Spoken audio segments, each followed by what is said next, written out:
The agenda is approval of the minutes from the last committee meeting. I'll entertain a motion in a second.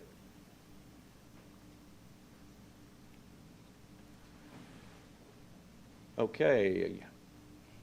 Moved and seconded. Are there any corrections to the minutes? Then let's go ahead and vote. And Sagira said she's a yes.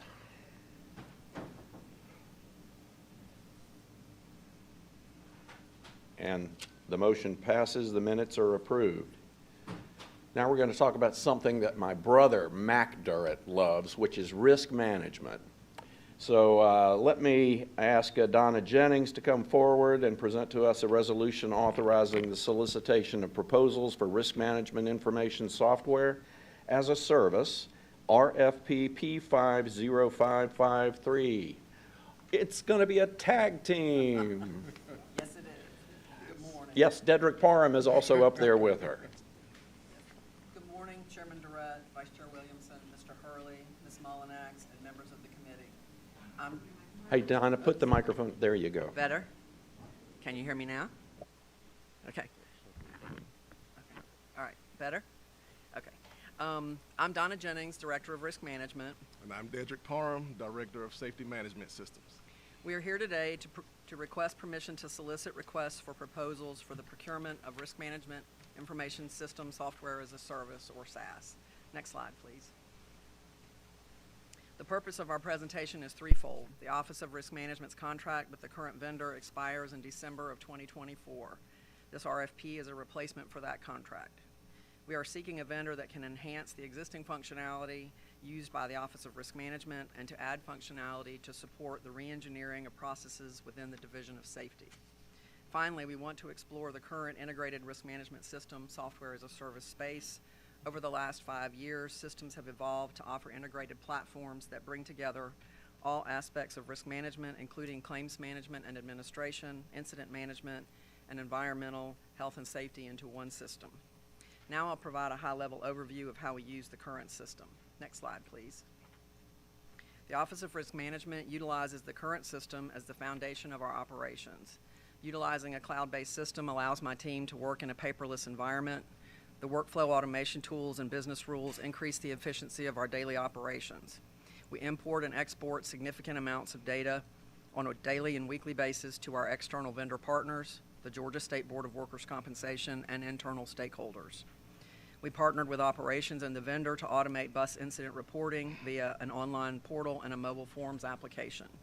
This eliminated multiple manual processes and allowed for immediate dissemination of incident reports to all stakeholders via automated email distribution. The Division of Safety has a limited scope of work in the expiring contract. DSQA wants to take advantage of the expansion of these systems into the safety management space. The Office of Risk Management and DSQA want to capitalize on the opportunity provided by an integrated system to create a continuous improvement loop that allows for the identification and development of leading indicators that provide early warning signs of potential failure, thus enabling the Division of Safety to identify and correct deficiencies before they mature into accidents and injuries that are detrimental to both our human and financial capital. Now I will turn it over to Dedrick to outline DSQA's plans for moving forward. Thank you, Donna. The Division of Safety... Next slide, please. Sorry. Oh, thank you. Thank you, Donna. The Division of Safety reviews information that is currently in the system. We review data from collisions, incidents, and injuries. The division also currently utilizes Word documents and spreadsheets for reporting. The goal is to utilize the functionality of the system by integrating workflows with stakeholders, and all the information will be captured in the system and shared instantly, thus removing the manual process of entering information into templates found in multiple areas. We currently perform investigations, take notes, find the templates on the individual computers, and type into a template that could potentially hold copy and paste mistakes. We then work with stakeholders over the phone or Teams and add the information into the template, then email the correct versions for review. With this system, everything will be automated and the information will be compiled within a report that is created and shared with stakeholders. Workflows will make the confirmation and responses to reports and corrective actions performed more efficiently within the system.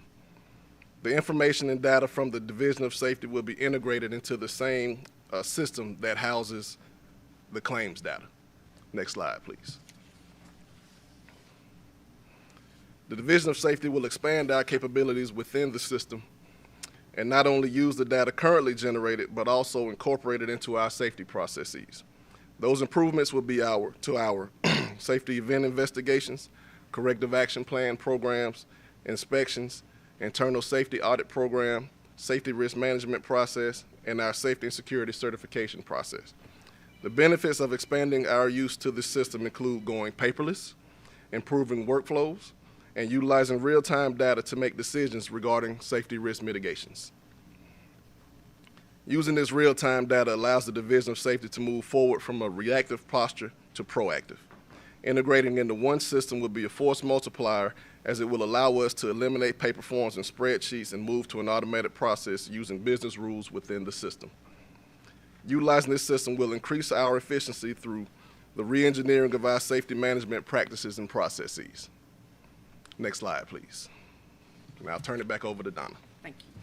So let's review the next steps in the procurement process. Following approval by the board to advance this RFP, staff intends to seek proposals from the marketplace. The Office of D&I will evaluate for DBE participation opportunities and assign a goal during the solicitation process. These proposals will be evaluated by staff based upon clearly defined criteria and responsiveness of the proposals. We will return to the board for final approval of the selected vendor. We respectfully request your approval of this resolution. Next slide, please. Thank you. Thank you. Thank you both for your presentation. I'll entertain a motion to approve the resolution to go for request for proposals.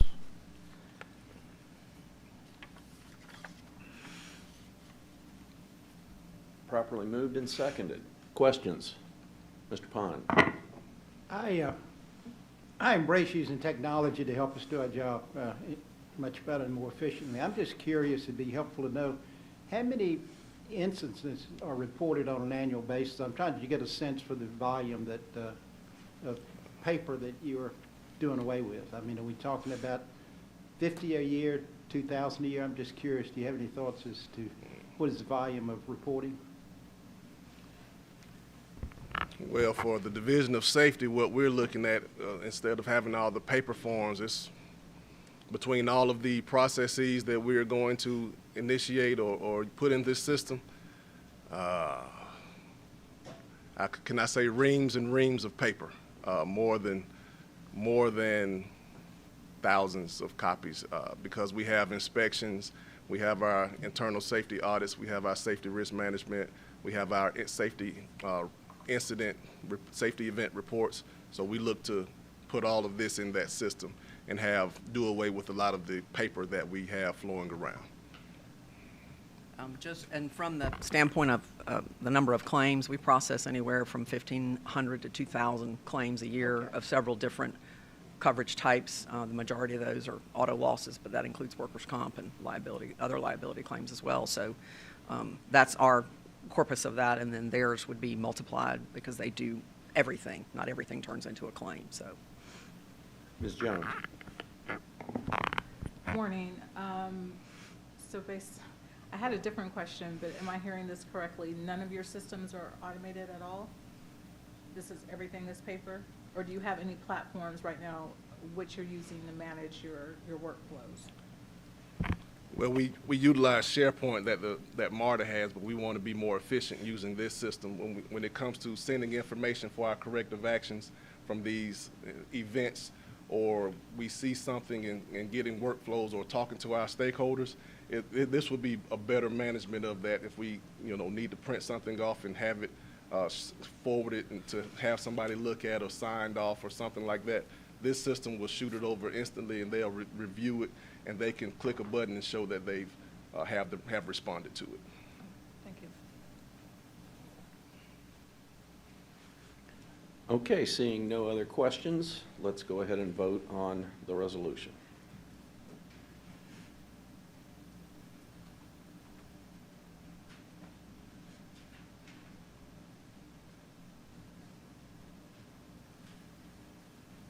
The resolution passes. Thanks, guys. Thank you. Thank you. Okay, the next item on the agenda is a resolution authorizing the solicitation of proposals for the procurement of workers' compensation managed care operation, RFP P50540. Ms. Jennings. Good morning, Chairman Durrett, Vice Chair Williamson, Mr. Hurley, Ms. Mullinax, and members of the committee. This resolution is to request permission to solicit requests for proposals for the procurement of a contract for workers' compensation managed care organization, or WCMCO services. Next slide, please. The purpose of my presentation is to provide the board with an understanding of why we need to issue an RFP, what a workers' compensation managed care organization is, and savings we have realized under the current contract, as well as to outline next steps in the procurement process. The primary reason that we need to solicit proposals is to align this procurement with the Risk Management Information System procurement for reasons I'll discuss later in my presentation. Secondarily, this contract expires in April of 2025. This RFP is a replacement for that contract. Next slide, please. Now let's talk about what services a WCMCO provides to the authority. It is a company that provides a full suite of managed care cost containment services to assist a client with managing the medical care service delivery and cost of their workers' compensation claims. A firm must meet all the requirements in Board Rule 208 to be certified to operate as a WCMCO by the Georgia State Board of Workers' Compensation. The services provided by the MCO are key to the success of our workers' compensation program and include the following: telephonic nurse case management on all claims, management of medical provider network in accordance with board rules, medical bill review and repricing to the state board fee schedule, professional peer review of treatment and procedures, preferred provider organization contracted savings in addition to fee schedule savings, and utilization review services. Next slide, please. Next, I want to highlight the cost savings we realized over the last 4 years. Since the inception of this contract in April of 2019, utilization of these services has saved the authority $31 million, or 69% off the actual billed charges of $45.39 million, reducing our spend for medical services on workers' compensation claim during this period to a total of $14.06 million, or $3.5 million per fiscal year. Another critically important aspect of this contract is integration with our risk management information system. The current WCMCO vendor and REMIS system are integrated, exchanging large amounts of data via customized interfaces on a daily and weekly basis. Aligning the procurement processes for these two contracts to run concurrently allows staff to manage potential changes to interfaces and data exchanges in an efficient manner and to prevent disruption of time-sensitive processes. Next slide, please. Finally, let's discuss next steps in the procurement process. Following approval by the board to advance this RFP, staff intends to seek proposals from the marketplace. The Office of D&I will evaluate for DBE participation opportunities and assign a goal during the solicitation process. These proposals will be evaluated by staff based upon clearly defined criteria and responsiveness of the proposals. I will return to the board for final approval of the selected vendor. I respectfully request your approval of this resolution. Next slide, please. Thank you. Thank you, Ms. Jennings. Entertain a motion and a second. Properly moved and seconded. Are there any questions or comments? Mayor Floyd. Just a quick question about, are we buying a service here? Is that what you're proposing for? It's a service, right? It's not a product as such. I mean, Yeah. not something you buy off the shelf. No, it's a service, and yes, it's service. It's nurse case management services. It's bill review services. So yeah, they're all services that they are provided. The proposal you get would be for an annual fee. Is that fair to say? Correct. Okay, and if something would be, what's the length of period of time that you think this contract would encompass? Is it 3 years or 5 years? 5 years typically is Okay. three, Do you with have a any couple of feel- years option, like 3 years with 2 option years, something like that, but yes. Do you have any feel for how much this might cost on an annual basis compared to what we're doing now? I mean, it looks like what we're doing now is working pretty well. Yes, sir. Yes, sir, I do. I don't know if we want to share that in the meeting, because I don't want to tip my hand for going out for proposals, so. Well, I didn't ask for it. I just asked Okay. if you had a number. Yeah, I oh, didn't yeah, ask yeah. for it. Oh, yes, sir. Yes, sir, absolutely. Okay, Yes, sir. and We've been the through. last question I have is, how many firms are there that do this kind of stuff? I mean, what would you expect in the way of a proposal from, I mean, there are 10, are there 100 people out there that do this? No, there's probably WCMCO providers, I think there's 5 or 6. Okay, Yeah. all right, thank you. Ms. Pond? $31 million, that's a great number for us. Yes, it is. Quick question, $31 million, what was that period, over how many years? 4. The last 4 years of the contract. Yes, sir. And just simply be helpful to appreciate this, just pick an example on what they, give us an example of how we're managing something to get a significant savings. Generic example. Well, for this service evaluates every single one of our workers' compensation medical treatment bills that comes in on every single claim, and they reprice those bills to the state board fee schedule. Plus, they also have additional this always comes out wrong, preferred provider discounts. So we get, on some bills, we get an additional discount for those bills, so we save money that way. We also save money with the nurse case management, helping to manage and assist our employees through their the claim to help make sure they get the best treatment that they can get and get it as quickly as possible. We also, they do utilization review services. It's basically managed care, just like for health insurance, only for workers' compensation claims. So it's the same concept as that. Mr. Frierson? Yeah, you mentioned that there was an alignment of the two procurement services. How does that align with what we just previously approved for resolution, the risk management system? Yes, sir. The risk management information system and the current WCMCO vendor, the processes are integrated. So instead of having, 20,000 pieces of medical bill paper come in here to be handled, reviewed, stored, and filed, all of that information is transferred electronically weekly via EDI. So it comes into the system from the WCMCO vendor, goes into the risk management information system. My staff can then go through their bills on a screen, review them all because all the attachments are there, approve, reject, do whatever they need to do with that bill, and then it moves automatically into a check queue.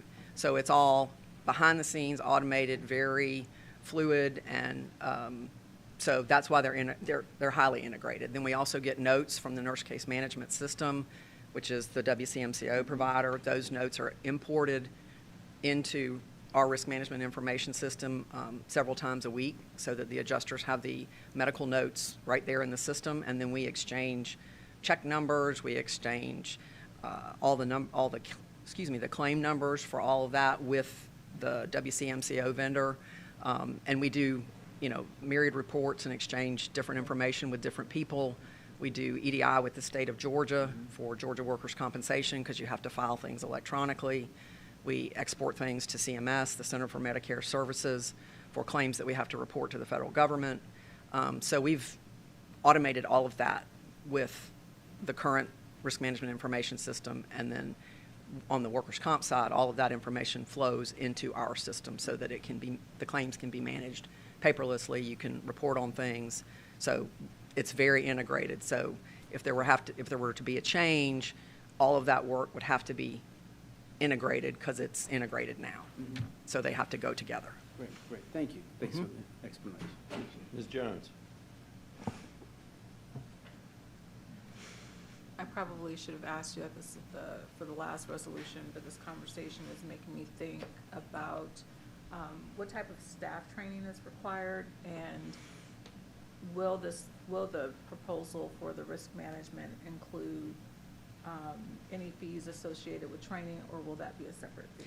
Everything would be included as part of the proposal. Okay, seeing no more questions, I'll call the vote.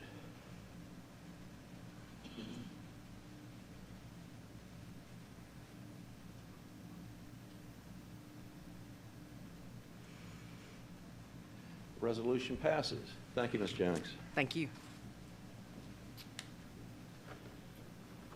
Next item on the agenda is a resolution authorizing the solicitation of proposals for the procurement of dental, critical illness, group life, accidental death and dismemberment, and supplemental life insurance, RFP P50554. Ms. Minnie Hill.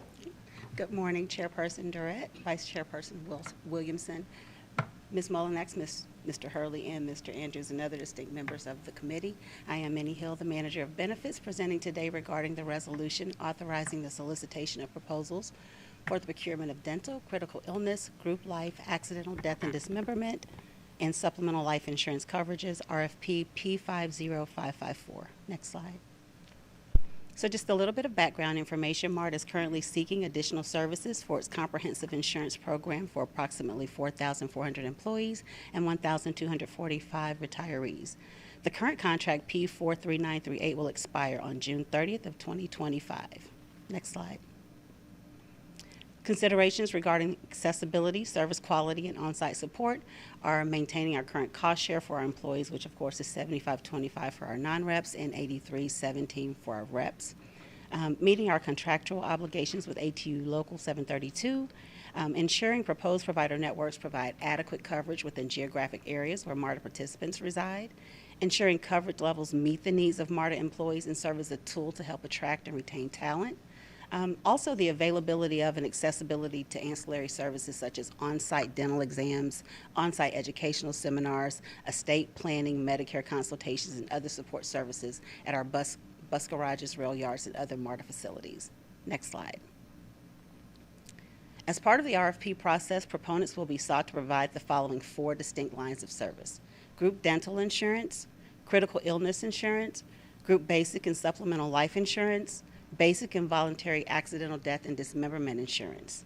The current contract 43948 has a DBE goal of 11%. The Office of Diversity and Inclusion will evaluate this procurement and make a final determination of the DBE goal as part of the pre-solicitation process. Next slide. So for our current contract vendors under P43938, we have Aflac, Securian, and Cigna as the current providers. Aflac provides us with our critical illness insurance. Securian provides us with our basic voluntary life and AD&D insurance. And then Cigna now provides us with 2 lines of dental insurance. The current spend, as you can see there, for Aflac is about $1.2 million annually. For Securian, we're at about $5.9 million annually. And for Cigna Dental, about $6.8 million annually. Next slide. The Department of Human Resources respectfully requests the MARTA Board of Directors authorization to solicit proposals for the procurement of dental, critical illness, group life, accidental death and dismemberment, and supplemental life insurance coverages. Next slide. Thank you. Any questions? Thank you, Ms. Hill. Entertain a motion and a second. We've got them both. Any questions? Mr. Floyd.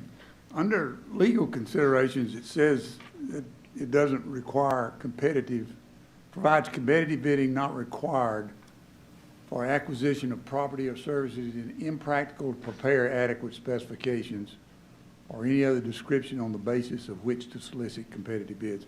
My question is, would that be in this proposal if in fact it were possible to I mean, why is that there, and does that define that this doesn't require competitive, I mean? No, so what that section says is the MARTA Act, when it was originally written, required everything to be bid.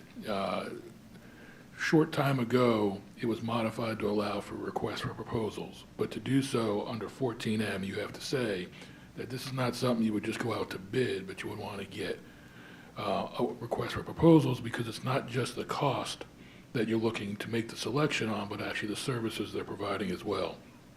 So that language is in there to meet the requirements of the MARTA Act, to say that it would not be in the best interest of the authority to issue a sole bid, but rather we get a better product and a better overall experience for the authority by doing an RFP. Okay, well, I may be nitpicking, but it doesn't say specifically that this proposal is one that meets that requirement. I mean, I'm certainly don't have the legal mind to say whether it's qualified, so I'm not asking that. I'm just saying, looks funny to me. Now, my other question is, who makes that decision that it does not? The general manager does. The general manager does, okay. And is there a list of these things that meet this requirement, or is it just when something comes up? So anytime, there's not a specific set list of how it meets or doesn't meet the requirement, But every time you have a solicitation or resolution requesting permission to solicit for an RFP, the determination has been made that it's not a bid, it doesn't qualify as a bid, and that would be in the best interest of the authority to issue an RFP. Okay, thank you.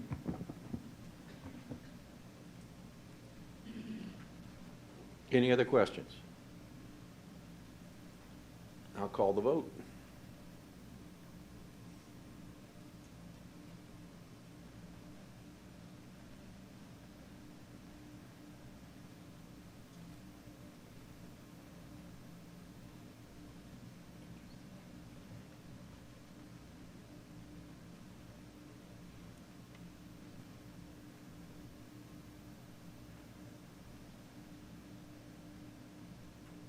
All right, the resolution passes. Congratulations, Kate. Thank you. Thank you very much, Ms. Hill. Now we have a resolution authorizing a modification and contractual authorization for cloud-based learning management system, P42158. Ms. Johnson. Good morning, Chairman Durrett, Vice Chair Williamson, Ms. Mullinax, Mr. Hurley, and other committee members. I'm Cherie Johnson, the Director of HQ Learning and Development. Next slide. I'm requesting approval to amend the current contract for the SABA Learning Management System, which has been branded as MARTA Learn. The request is to extend the current contract for 1 year with additional funding. The current contract is scheduled to expire on July 31st, 2024. Next slide. MARTA Learn is a comprehensive cloud-based learning management system to support authority-wide learning administration. The system supports the following: learner enrollments for classes, a mobile app, online training, and hundreds of catalog titles, virtual and webinar training, collaborative and social learning, test exam administration. Since its implementation, the system has had over 570,000 hits and is proven to be a stable and scalable environment for employees to access learning. Next slide. The system is utilized to track certifications and recertifications for over 2,000 represented employees in safety-sensitive positions to ensure they meet the training requirements outlined in MARTA's Agency Safety Plan. The system generates notifications to alert employees as well as their first and second level leaders that the specific certification is about to expire. Next slide. We leverage the system to reward employees for being active learners, where they earn learning points that have been mapped to specific courses to develop employees in various competency areas. These learning points can be redeemed for MARTA swag. Next slide.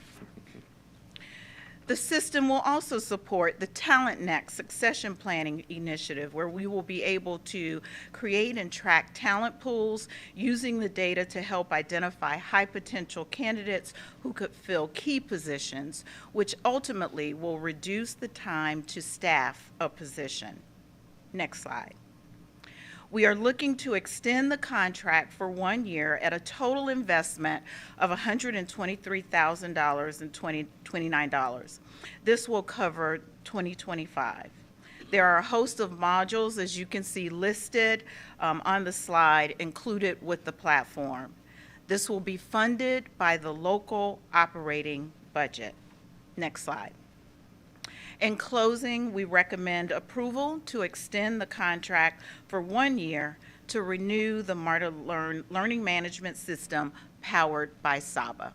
Thank you. Thank you, Ms. Johnson. Entertain a motion and a second to put this on the table. Properly moved and seconded. I do have a question for you.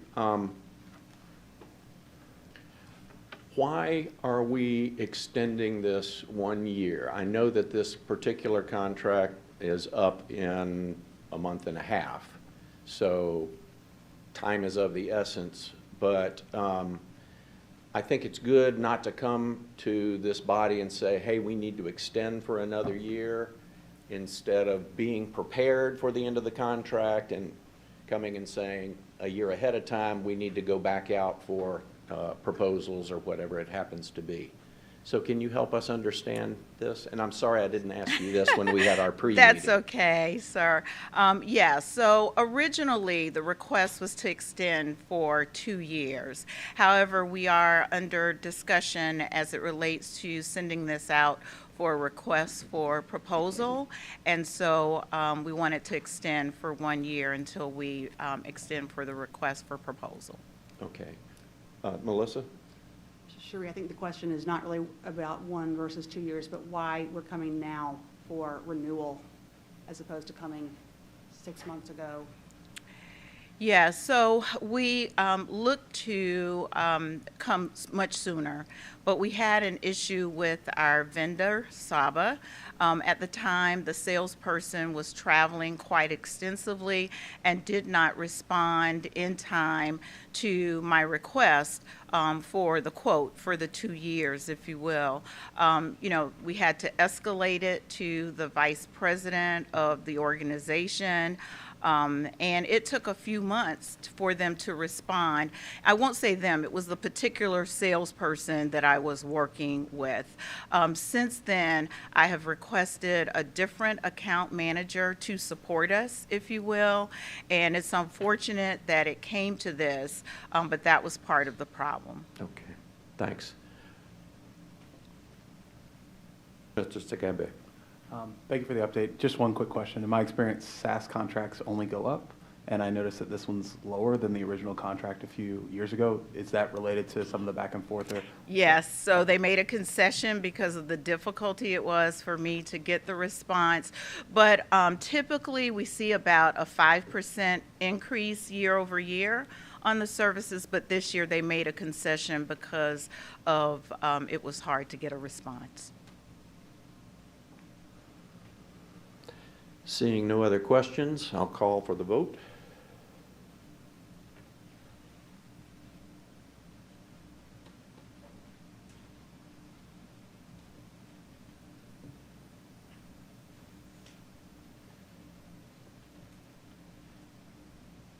It's not coming up on my screen, so somebody tell me when we've got the votes in. There's no opportunity for me, so. I vote yes.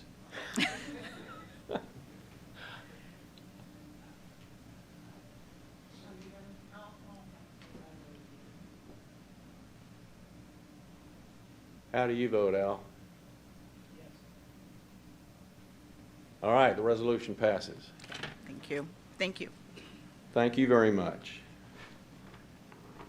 And we have one more resolution coming before us, a resolution authorizing the award of a contract for MARTA Employee Assistant Program Services, RFP P50406. Ms. Walker. Good morning, Chairman Durrett, Ms. Williamson, Ms. Mullinax, Mr. Hurley, and members of the committee. The Employee Assistance Program, this is a resolution authorizing the award of a contract for the procurement of MARTA's Employee Assistance, RFP P50406. Next slide. The Employee Assistance Program is a confidential source that employees and family members can use to find support and resources for certain challenges they face on a daily basis. The program will connect them with the best resources for handling personal challenges that can impact their ability to manage stress and remain productive while at work. The Employee Assistance Program is designed with a plethora of resources that will help with many needs, ranging from mental and emotional health to work-life balance. Promoting mental health and well-being will support the organization as we continue to build and sustain a resilient culture here at MARTA. Next slide. The scope of this RFP will deliver personalized, one-on-one confidential counseling either face-to-face, video-based, online chatting, telephonic, or text interactions. It will offer cutting-edge mental health wellness training and seminars on emotional wellness, family, personal, and workplace effectiveness, resilience and stress management, financial well-being, and a host of other trending topics. It will provide a robust website and online support for employees and family members that are seeking self-guided resources on a variety of topics through recorded videos, webinars, podcasts, articles, and other similar resources. It will provide referrals to community programs when necessary, made by EAP-trained counselors and/or care managers.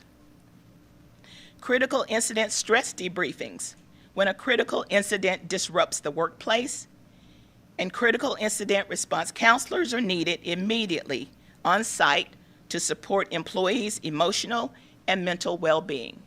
Next slide. Consultations for our management will be available to guide and coach on how to approach and navigate sensitive matters with their employees.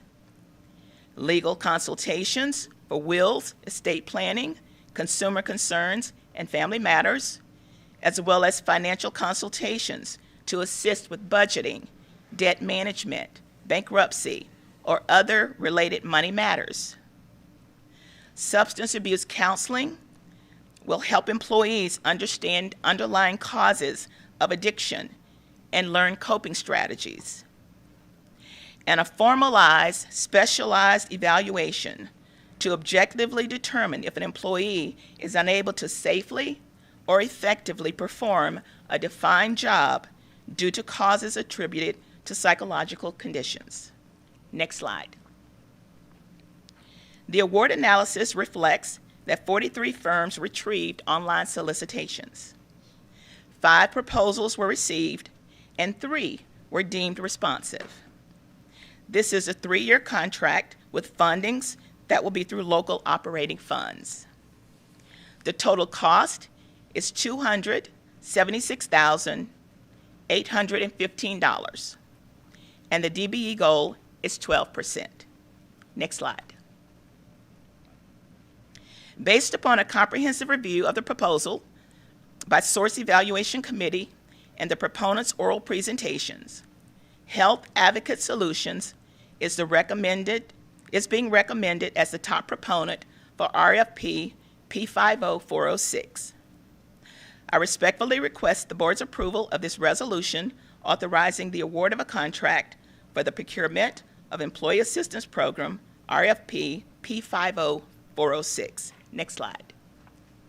Thank you, and back to you, Chairman Durrett. Thank you, Ms. Walker. We have a motion and a second. Are there any questions? Are we as board members eligible for this stress analysis stuff? No, we kind of suck it up and just handle it. Okay, I would like some, not for me, I'd like to recommend it for some of these others in here, though. But anyway, thank you. Thank you, Mayor. Al? Just a quick question. We only pay for them on an hourly basis when we use them, or is this a lump sum contract? This actually will be a per employee per month service. Okay, thank you. Seeing no other questions, I'll call for the vote.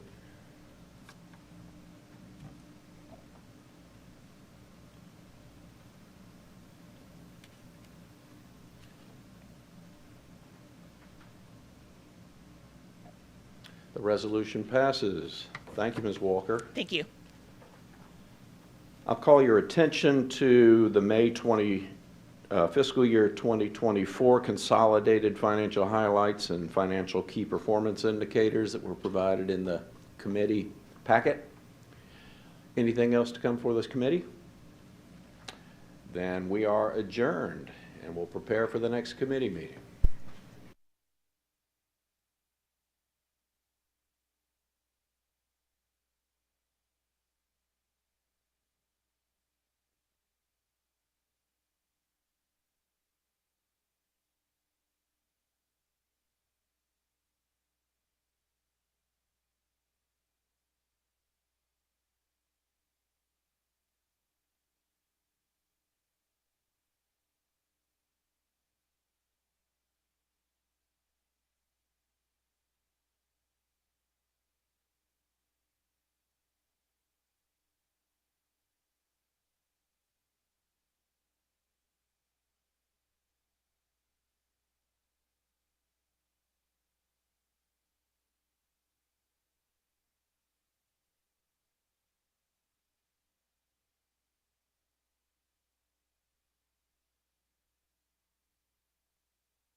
Committee meeting for Thursday, June 20th, 2024. First item on the agenda is the approval of the minutes. Can I get a motion and a second, please? It's been moved and properly seconded. Are there any questions or discussion? Seeing none, can we please vote? Madam Chair, my vote is incorrect. It shows against. I'm for the minutes. You being a rebel today? Thank you. Thank you.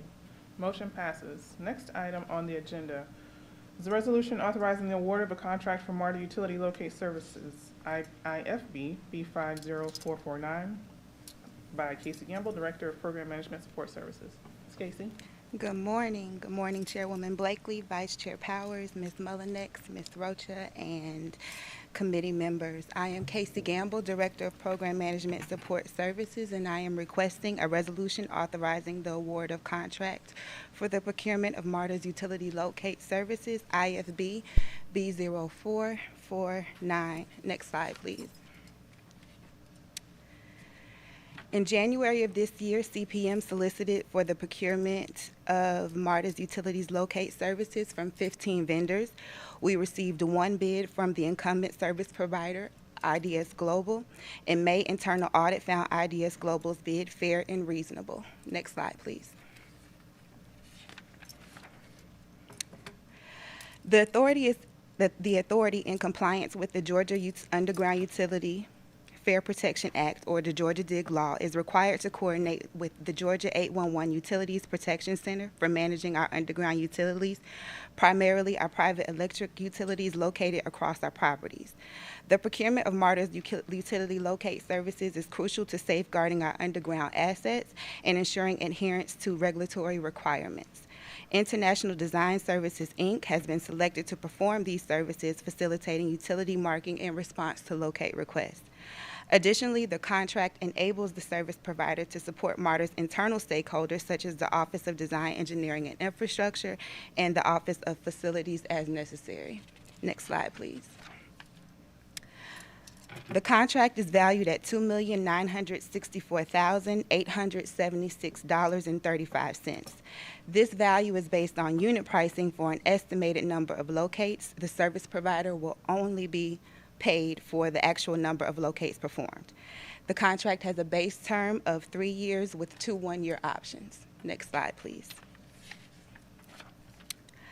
The Office of D&I has assigned a 25% DBE goal to this procurement. International Design Services, Inc. is a certified DBE, and we will therefore achieve 100% participation. International Design Services has satisfactorily fulfilled their contractual obligations as MARTA's incumbent utilities locate service provider since 2018. Therefore, Capital Programs Expansion and Innovation recommends the approval of a resolution authorizing the General Manager or CEO or his delegate to enter into a contract for the procurement of MARTA's utility locate services, IFB 50449, with International Design Services. Next slide, please. Thank you. Thank you for the presentation. Can I get a motion and a second, please? It has been properly moved and seconded. Any questions or discussion? Yeah. Mr. Frierson? Oh, I'm sorry. Yes, so this service that we're providing, this is for the projects that we're doing, but does the various cities and municipalities, do they also do the same thing when it comes to trying to locate all these utility lines? We're doing this to make sure that we know where they are, but are there other entities that do the same thing? Yes, sir. So every utility owner is required to participate in Georgia 811. This service ensures that MARTA's utilities are marked throughout our system. So if there is adjacent or construction that is near that requires excavation close to our properties, we receive an 811 ticket, and our service provider goes out and marks those utilities on our behalf. Well, that makes sense. I did use the 811 service. They missed the mark. I'm glad somebody else. I would say, luckily, we don't have that issue. Get it done. All right, thank you. You're welcome. Mr. Floyd? Yeah, does MARTA have underground utilities not on property owned by MARTA? No, so on property, meaning we have them adjacent to our various buildings and stations throughout the authority. We primarily have private electric utilities. Yes. Okay, so we don't have a line that runs down a right-of-way, a city right-of-way somewhere or county right-of-way? No. We don't have that. No, and if we do, we have easements for those, but those are few and far between. The majority of our lines are within our property. Okay, and so we're only responsible for locating lines where, on our property, where work might get onto our property. Is that correct? Yes, so the buffer we set up is 2,000 feet on, if there's construction happening within 2,000 feet of our asset, then we are called for a locate. Okay. And is this, what is the responsibility of this guy regarding the correctness of the locate? If he locates a line and the guy digs it up and it's 3 feet off or 4 feet off, what's his responsibility? What's the locator's responsibility for this contract? For this contract, if there is an incorrect locate, they are responsible for, again, updating the updating the markings. If something is hit, then that is a further additional process that we have to work out with the contractor. Okay, But the contract does not hold this person liable if there is an incorrect locate. So it works basically just like it does on right-of-ways and other property? Yes, sir. Okay. But if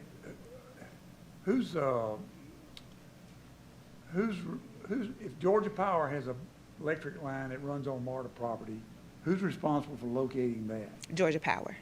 So their locator or whoever the company is that locates it may not be our company, right? Right. It may be somebody else. Yes. So when you call for an 811 locate ticket, several municipalities come out and mark their own utilities within that same footprint. So you'll have a whole bunch of different color spray paint on the ground. All right, when you locate on a right-of-way, it's like a week. If nobody digs or anything, a week, and then you come out there and show up, you gotta locate it again. Is MARTA the same way? I mean, do we have to locate it every 7 days or what? No, so we are required to respond and locate the utilities within 72 hours of receiving the notification. If a contractor misses that window or if the locates are no longer present, they have to submit a new ticket request. And how long does it last? How long does a locate last? Typically, a ticket is valid for 30 days, 30 but it days. depends on the size of your project. But once received, MARTA has 72 hours to respond to it. Okay. It seems like a lot of money to me. But, you know, and I don't, of course, I don't know what they do. I've been in the utility business for 30 years. I've dealt a lot with these kind of folks, so it's interesting to me that MARTA's doing this. So, but anyway, thank you. You're welcome. Mr. Zagabe? Thank you very much. Just quick question, and I know this is like probably a complex question, so just like round numbers, but what percentage, like this is a $3 million contract, historically, like what percentage of that is MARTA leveraging this contract to locate utilities versus somebody who's not MARTA using this contract to locate utilities? So historically, we haven't been able to do that. That was not included in the contract, but we recognize that as a need, so that service is in the current contract as an allowance, and I believe we've allocated $25,000 annually for internal locate assistance. Okay, so it's a small amount then? Yes, 25. absolutely. Okay, thank you. And Ms. Jones?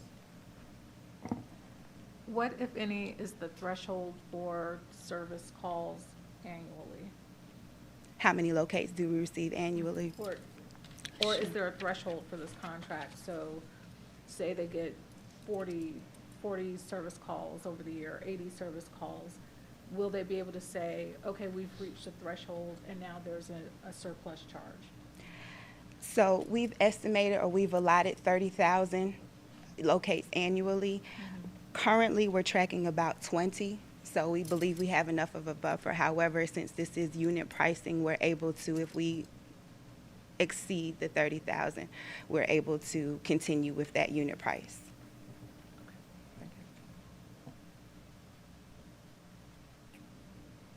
Okay. Okay, seeing no additional questions or discussion, I call the vote.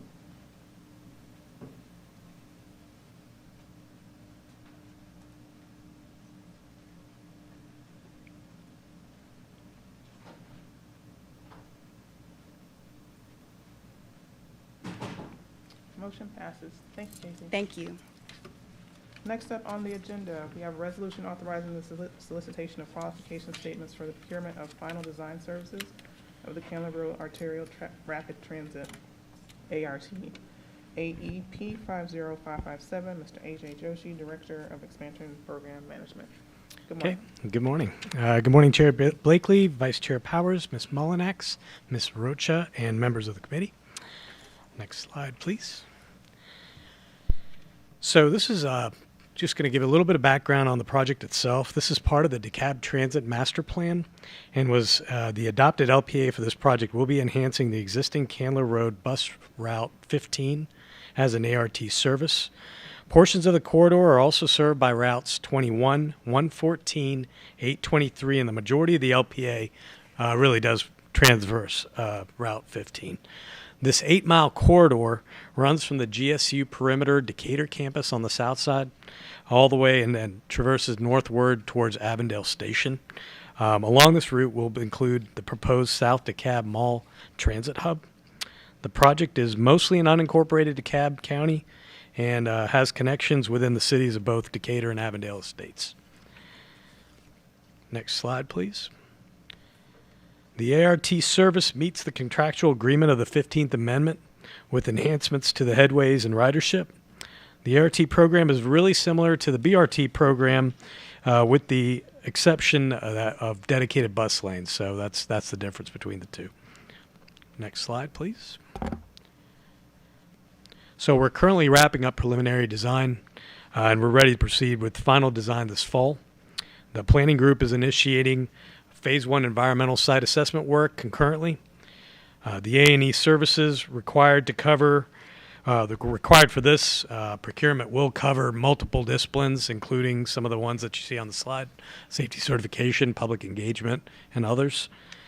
If approved, the Office of D&I will review the DBE requirements and provide a DBE goal for this solicitation. Next slide, please. And so with that, I would like to request approval of this resolution authorizing the solicitation of qualification statements for final design services of Candler Road Arterial Rapid Transit, AE 50557. Thank you, AJ. Thank you. The motion has been properly moved and seconded. Any questions, discussion? Mr. Frierson. Yeah, I just have a couple of questions. So I understand this is included in the 15th Amendment in terms of the expense of the project. But what about the pieces concerning the timing of the lighting and all of those functions? Is that also part of this project, which will be funded through that, or is there additional funds required? When you say timing of the synchronizing of the lights. Oh, TSP? Oh, Yeah. yes. So TSP is kind of being handled by Georgia DOT for the entire state. So we are looking to TSP design is not happening. It will probably happen while we're doing the design for this particular leg, but I don't believe that they're going to be ahead of us or behind us. I haven't seen their schedule specifically for this route, but I'm sure. Synchronization, excuse me. This is for the synchronization of the buses as they travel to the light. Correct. Yeah. Okay, Yes. I want to make sure that's what we're talking about. That is what we're talking about. So the TSP would be incorporated in this design, and then we would probably relay that over to GDOT to go ahead and incorporate. Okay. Okay. All right. And my next question is, with this ART running down this route, what about the other buses that are running also on this? Are they going to, all that's going to change, is that correct? It's part of the bus redesign? It's possible, yes. You know, that's probably during the design process, that's what will be vetted, Okay. so, All right. yeah. All right. Thank you. You're welcome. Ms. Scott? Yes, I've attended several of the community meetings, and the transit hub on the South DeKalb Transit Hub is planned for what side of Candler Road? I don't have that in front of me here. Let me see if I have that on the map here. I don't have that in front of me, but I can bring that forward. I'll have to speak to that design team. Thank you. Yep. Also, please let me know that information. Also, I've heard a couple, looking at the graph here, it actually turns on Memorial and Candler as opposed to Glenwood, correct? That is correct. Because I've heard a couple things in our pre-brief, so I wanted to make sure. Okay. It will turn on Memorial Drive. Well, this is the adopted LPA, correct? So I believe that's what we're going to move forward with. Thank you. Thank you. Ms. Scott, I can answer the question on the South DeKalb Transit Hub. So we did put that out for final design. We've had a selection by the SEC committee, and we are now working through the successful proponent, and we'll be bringing that to the board to award that contract soon. So in that design, what side of Candler Road are you aware? I am not. What's in the design? Which side? The design is actually on the corner property of the South DeKalb Mall. Of the same side as the mall? Correct. Thank you. Is that all, Ms. Scott? Yes. Okay, thank you. Mr. Floyd? This is design, right? Yes, sir. Final design of this project. That's correct. Okay. Do you know the cost of this design project? Not as of yet. So when you're going to solicit from people to design, final design, and you have it to a point now where you're ready to do that, is that? That's correct. Okay, That's but correct. There's no money to build this, is that correct? Is that? No money to build. I'm going to have to pony this up to Ms. Rocha. Yeah, so we do have in the 10-year CIP plan the money to construct this. That has been set aside. Okay, and that's being funded by MARTA's Local general funds? Correct. Is that correct? Okay, do you know how much money that is? I don't know off the top of my head, but I can get that for you from the last jurisdictional briefing that we did in DeKalb County. Okay, I don't remember ever hearing that. I guess maybe I have and just don't forget it. I'll get that for you. Okay, thank you. Seeing no additional questions, I call the vote.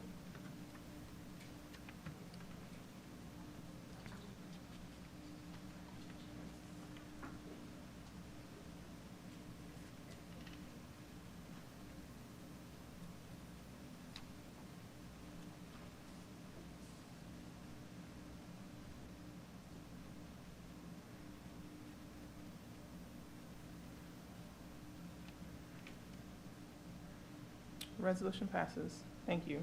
Thank you. And next up, we have the A.J. Joshi show today. Resolution authorizing the solicitation of qualification statements for the procurement of final design services of the Stonecrest Transit Hub, AEP 50558. Mr. A.J. Joshi, Director of Expansion Program Management. All right. Thank you, Chair Blakely. Next slide, please. So this transit facility was recommended as part of the Living Centers Initiative study and DeKalb Transit Master Plan and the 15th Amendment. The existing bus service that's going to be covered by this hub will be routes 86 Farrington Road, 111 Snapfinger Woods, 115 Covington Highway, and 116 Redan Road. This hub will be the answer to enhancing passenger experience and be the stepping stone for transit development in the future in this region. Next slide, please. We're currently wrapping up the preliminary design and are ready to proceed with final design this fall as well. The environmental due diligence is complete with the Phase 2 environmental site assessment results in a finding of no impact. A&E services provided for this solicitation will cover the need for multidisciplinary components of this new service, so very similar to the previous slides, safety certification, public engagement, project management, and other A&E services. If approved, the Office of D&I will review DBE requirements for this phase of the project and provide a DBE goal for this solicitation. Next slide, please. So with that, I would like to request approval of this resolution authorizing the solicitation of qualification statements for final design services of the Stonecrest Transit Hub, AE 50558. Thank you, A.J. The Thank you. resolution has been properly moved and seconded. Questions? No questions? Excellent. Okay, call the vote. Good. Thank you.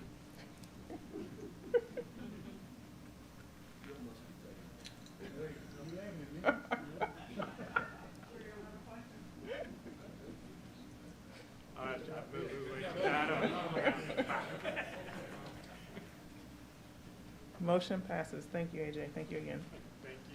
Next up, we will have a briefing on the 5 Points Transformation Communications and Engagement by Mr. Ian Kira. Hello, good morning. Good morning, Chair Blakely, Vice Chair Powers, Ms. Molinax, Ms. Rocha, Mr. Andrews, other committee members. My name is Ian Kara. I'm Senior Director of Public Engagement. I'll be providing an update on our communications and engagement plan for the 5 Points Transformation. Next slide, please. So in addition to communicating the generational benefits of upgrading the heart of our system and our main transfer point, our goals for communicating on this project are getting the information on service impacts to our customers, which you see here, starting July 6th, the relocation of 8 bus routes, starting July 29th, station access closure and ADA changes, and no change to rail service and transfers at the station. We will be working to mitigate negative impacts to station access and mode transfers, ADA accessibility, special events, both downtown and regionally, and access to customer service and station amenities at 5 Points, which you see listed here. You also see one of our core graphics communicating the dates of these changes, what the impacts are, visual aids, and direction to the landing page on our website at itsmarta.com/5points. Next slide, please. So with any service impacts, our main goal is to get this information to our riders. For 5 Points, our research and analysis team has indicated that bus-to-bus transfers of 500, bus to rail, transfers of 2,200, and non-bus transfers of 9,700 are our customers at the station currently. So all communications will be focused on reaching these riders directly, in addition to our mobility riders. Next slide, please. We also want to be a good neighbor and partner to our other stakeholders in the area, including downtown residents and visitors, our downtown businesses and employee centers, our jurisdictional and other government partners, and large venues and employers. So the strategies that I'll walk through intend to reach all of these audiences. Next slide, please. So getting this information out publicly, this was a campaign started March 29th. The week prior, the board heard the same information, but the City of Atlanta Transportation Committee received public notice of the dates I mentioned on March 29th. In concert with that, we distributed a partner toolkit and media outreach to all of our outlets with sample outreach materials, including the fact sheet that you see listed here, and also including images, videos, sample materials, including newsletter, email, social media posts to communicate this information out via our partner channels. So in addition to using all of our communication channels that MARTA owns, our ask is really to engage all of our partners in distributing this information to their stakeholders, audiences, constituents, in the hopes to reach our riders directly. Email blasts went out to over 150,000 contacts and over 1,300 stakeholder groups. We followed up with those stakeholder groups this week with a series of 5 stakeholder briefings, including accessibility partners, government partners, business, community groups, and we will host our last session tonight for general audiences. What we heard at those sessions are what you have been hearing publicly, which is concern about the length of station access closure and ADA transfer limitations. So we have really taken those to heart, and our capital project team is investigating options with our contractor to limit those negative impacts. Throughout June and subsequent months in the summer, we'll be doing what we've built on our Summerhill BRT project to have a consistent presence at our neighborhood meetings, NPU meetings, and other community infrastructure to communicate updates both ahead of construction and throughout the construction process. Next slide, please. Signage and wayfinding is critical to reaching our riders directly on the system. The signs that you see here in elevators and around the stations are currently up and at 5 Points, end of lines across the system, and will be on buses and trains closer to the construction impacts. Closure phase signage will also be distributed across the system, both inside and outside of 5 Points, at stations where buses will be relocated and mobility areas. Next slide, please. So marketing and communications, you heard a summary on the airport station closure campaign last month and the success that that brought. We know that getting this information out via media channels is going to be crucial in the lead up to July 6th and July 29th. So on May 29th, we distribute this information publicly. We will be issuing advisories specific to the service impacts. And we, as I mentioned, are using all of our MARTA channels, including the landing page at itsmarta.com/5points, all of our social media channels. Our customer experience team is working to update our apps and rider alerts, including our partner agency apps. Station announcements and bus and train announcements will be rolling out, as well as videos specific to service impacts and our email marketing. Next slide, please. In reaching the approximately 12,400 riders that I mentioned earlier, direct outreach is our main means of reaching those riders on the system, talking to riders directly. Starting today, we have teams out at 5 Points talking to bus riders, and we will be unrolling a 2,600-hour campaign of contact on the system. So for the subsequent 6 weeks, we will be out there in the system talking to riders directly about what they can expect and how to adjust to changes after July 6th. So after July 6th, we'll turn our attention to canvassing station entries and exits, anyone using elevators, mobility customers, and we'll continue for the subsequent 3 weeks through July 29th. After that, transit ambassadors will be on hand to assist riders at alternate stations, folks attempting to make transfers at 5 Points so that they are not inconvenienced and know how to adjust to the construction changes. We will also be out at public events, including Atlanta Streets Alive. We're out at our COPA watch party this evening, communicating these impacts to our riders as well. So hopefully, as we heard with Airport, when we went to talk to riders, most of them had heard either through ads, signage, or other means before construction started. So our goal with this campaign, when we talk to riders, is hopefully by July 6th, when we talk to them, they say, we know something's happening, and then we can communicate what specifically they can do. If a rider on the 55 needs to know how to adjust, we'll be able to talk to them directly and give them that information. Next slide, please. So ADA accessibility is one of the main challenges to communicate, but we have had multiple sessions with our accessibility partners, and we're refining how to best communicate this. Just as a reminder, after July 29th, any customers using elevators to transfer north to east or south to west will have limited options. So we are trying to communicate that there are multiple options. So our MARTA mobility shuttle between Peachtree Center and Georgia State, or elevator turnbacks at adjacent stations. And most folks who have experienced an elevator outage will have experienced the elevator turnback option and be familiar somewhat with how to navigate that. So that will be a key portion of our direct outreach and the development of our collateral materials. And what you see here is an example of that elevator turnback of a rider attempting to make an elevator transfer at 5 Points going from south to west and using alternative means at Georgia State Station to get into the correct direction. Next slide, please. So we've really worked to engage our accessibility partners to refine and improve, receive feedback, and prepare for July impacts. So we have provided an overview of the materials we have created so far. We've done one-on-one outreach with advocacy organizations, previewing our signage, and then, of course, the direct outreach that I mentioned. A couple dates of what we've done so far. We held a MARTA Mobility Town Hall on June 6th. The week of June 10th, we held one-on-one meetings with our partners. This past Monday, we held a virtual accessibility stakeholder briefing.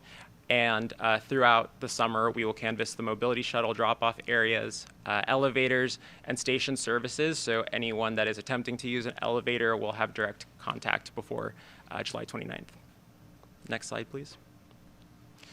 I mentioned post-closure support. We'll have transit ambassadors and station agents out in the system after the 29th. We'll make updates to our landing page at itsmarta.com/5points with additional materials as they're available, including the closure phase signage and video resources for specific service impacts and how to navigate them. We'll provide in-person updates to neighborhood meetings, NPU meetings, and other partner meetings. We were at Atlanta Downtown Neighborhood Association last week. We will be at NPU-M this coming Monday and again in July. And like I mentioned, we are at these meetings regularly for Summerhill, the MARTA Rapid Summerhill project, so we'll continue to do that. And then anywhere that we were requested to be, we'll make every effort to be there as well. We'll start a monthly newsletter to our 5 Points Transformation subscribers, similar to the MARTA Rapid Summerhill newsletter that you see here. And there's a customer service line and rapid response flow for any issues that need to be communicated to the project team or to the contractor. Next slide, please. And of course, we know our operators and station agents and other frontline employees are our key ambassadors on communicating any service impacts. So we have the partner toolkit online that's publicly available to everyone, but we've made a specific effort to send those directly to our superintendents, to garages and break rooms. My team is out at the IOC today for a 3-hour session to speak with employees, to direct them to these resources. We'll provide a pocket guide resource to all of our frontline employees that you see listed here. And we are working to get information posted to the MARTA Intranet and MARTA Learn modules so that everyone can learn about the project and be well-versed not only on what those 3 service impacts are going to be, but why we are doing the project, why it's a benefit to our customers. We'll attend safety meetings and other departmental meetings over the next few months, and use our digital billboards at HQ and other facilities. So we're doing everything we can to spread the word about this. And again, our goal is that by the time we reach our riders, they have heard about this and feel comfortable with navigating these changes. And with that, I will take any questions. Thank you. Thank you very much. Could I get a motion and second, please? Oh, wait, you're right. Sorry, just a briefing. Are there any questions? Mr. Durant. Thank you for a really good presentation. This is clearly a difficult situation, and I appreciated your professionalism and your enthusiasm, so thank you. Thank you. Appreciate it. Mr. Zagami? Yes, thank you for the update. Appreciate all the work that goes into massive changes like this. 2 questions. Just the first one. On all the thank you for putting the signage in the presentation, by the way. It's really helpful to actually see it. But in all the signage, I see that we're communicating closure start dates. Are we communicating any end dates in that communication, or is it just the start of the disruption? It's just the start at this time, because we want those main messages that we want people to understand are dates and impacts. So as work gets underway and folks adjust to these changes, we can provide updates to the signage, but we didn't want to muddy the message of, these are the dates, these are the impacts, and please refer to the website or apps for more information. Okay, thank you. And then the second question is just around major events. So obviously throughout, better to have this timing on the 6th than a week earlier, given 4th of July. But for major events, do we have a plan in place around coverage for wayfinding and having additional staffing, or is that kind of something we'll evaluate down the line? So we have a list where we track all major events with our marketing and ops teams that we update regularly.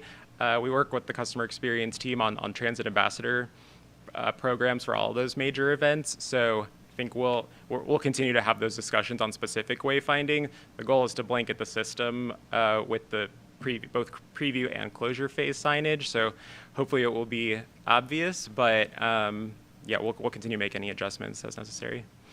Thank you. Ms. Scott. Yes, thank you for the presentation. My question is, 5 Points, of course, is in Atlanta, but it's the heartbeat of our transit system. Do you foresee any desire or purpose or reason to also have community meetings with our jurisdictional partners that have constituents that use 5 points as well? Absolutely. Our stakeholder list that I mentioned that we invited to all of our stakeholder briefings includes all jurisdictions, all cities within our 4 jurisdictions. So the public information officers for all cities have received this information. We do have limited capacity currently to reach everyone in person, but we have made specific appeals to at least our county jurisdiction and City of Atlanta partners with the resources, and as requested, we will meet with DeKalb, Clayton, and Fulton as much as we can. You will meet with DeKalb? Yes. Well, I just know it hasn't happened because of everything that's on the news. I received calls from DeKalb elected officials that sit on the MARTA committee, and they asked me if there had been any community meetings in DeKalb regarding the issues at 5 Points. So we have not held in-person meetings. All jurisdictions have received the information by email and have been specifically touched by our government affairs team. We had a event with Senator Warnock in Doraville a week or 2 ago, and we shared that information there. But no in-person meetings aside from our jurisdictional updates, but all elected officials in our jurisdictions have received that information, and our ask across all meetings is help us amplify this message, because MARTA on our own cannot reach everyone, but there are partners in communicating this as well. So all elected officials in the jurisdictions have received some form of information? Yes, ma'am. The partner toolkit and the stakeholder emails that have gone out, yes. Thank you.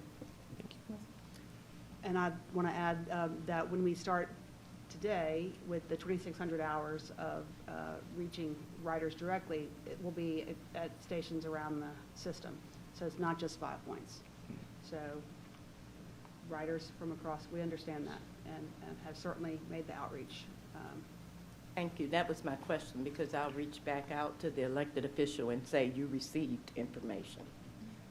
Yeah. Thank you. Thank you, Ms. Scott. Mr. Floyd? Follow up on Jacob's question.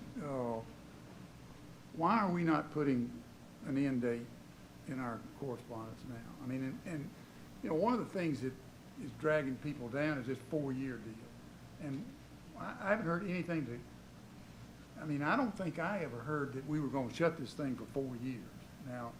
And I'm wondering why we don't say something to people about, well, right now it's 18 months or it's whatever it is. Why we don't put that out there in this program? So as you stated, it is not for 4 years that we will have the pedestrian access closed. It will be something less than that. We need to get through deconstruction and demolition in order to be able to open safely and access to the station. And just to reiterate on that deconstruction phase, that's a high-risk phase, right? We had to literally engineer a full phase to take the station canopy apart. And so without getting through those 2 pieces of demolition, we need to have false work and staging in place to support the existing structure that is there. And we will be cutting through stressed, post-tension stressed beams. And when we do that work, it's very, very risky. And so that work cannot be performed over people. They're big loads.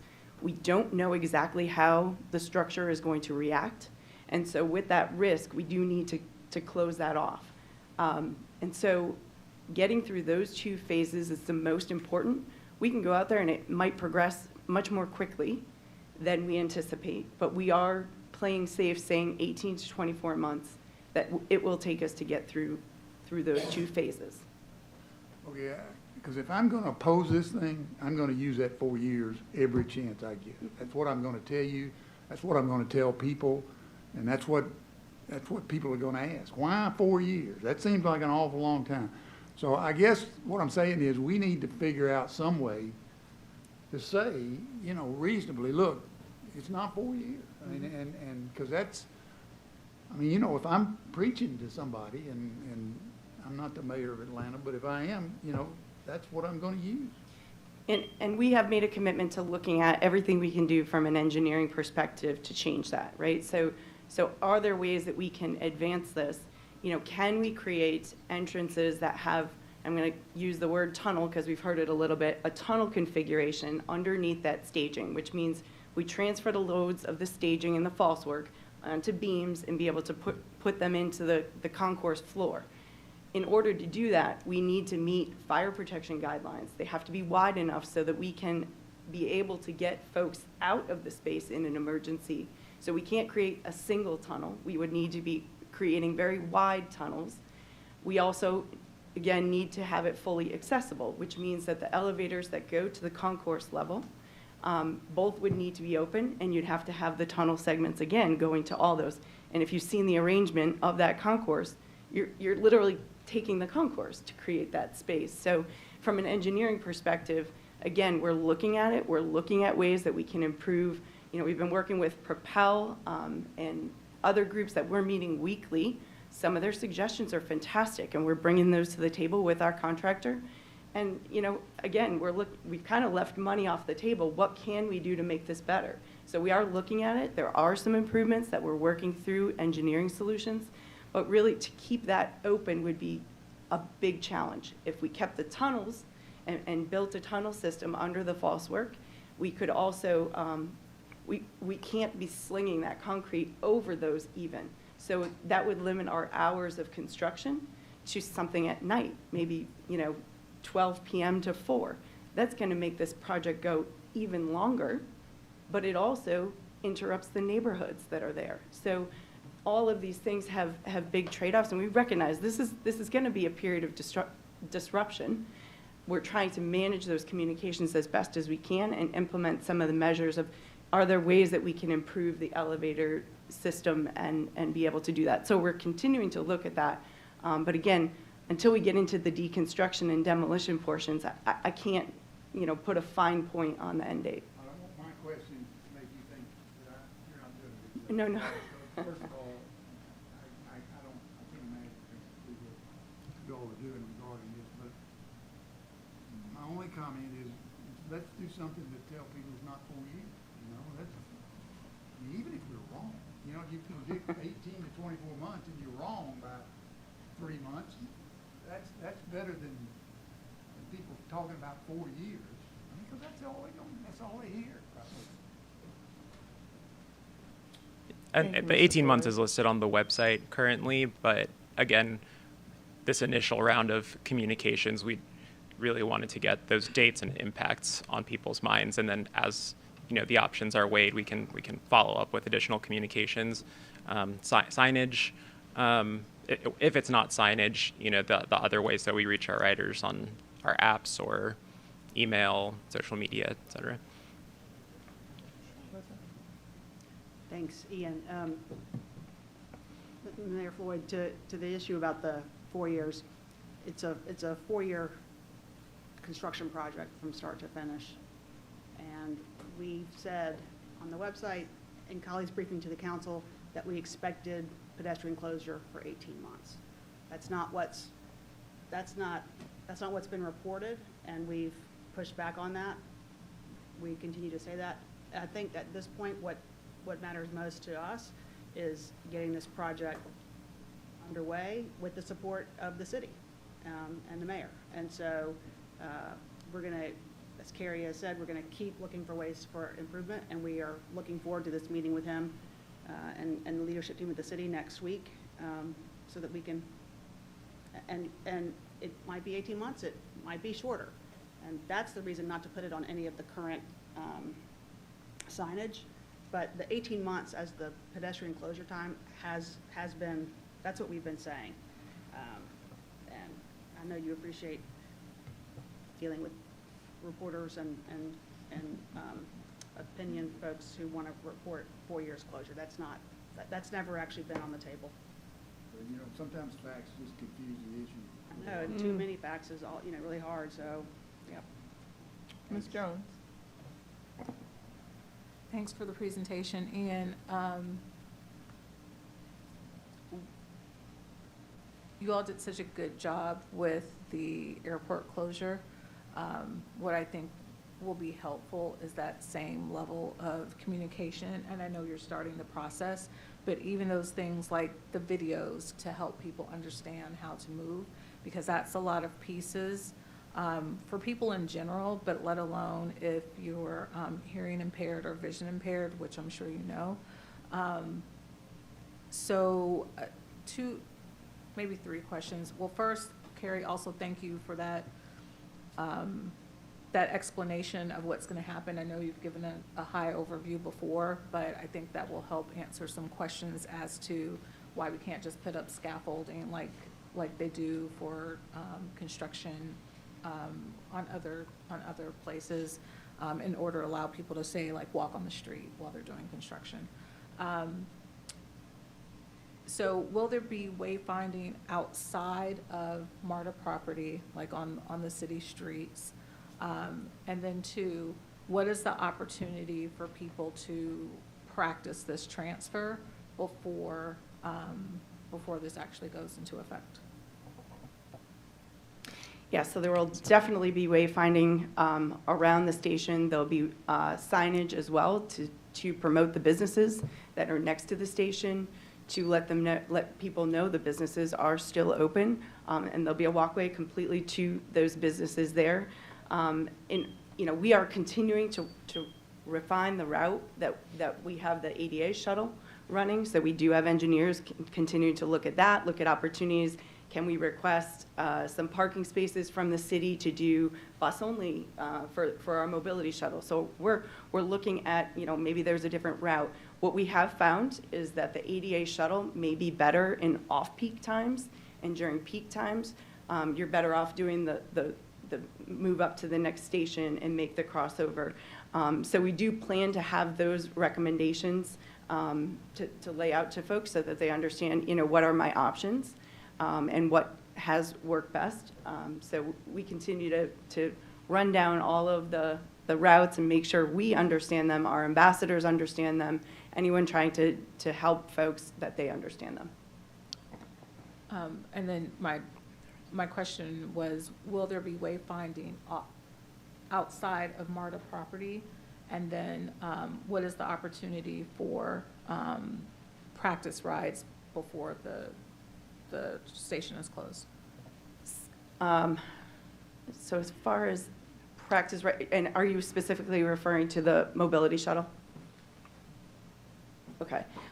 So practice rides beforehand, I'm sure we could arrange dates, George. I'm looking at him nodding. And I think that's a great suggestion that we can implement, and we'll pick a date that we can have folks practice making that change.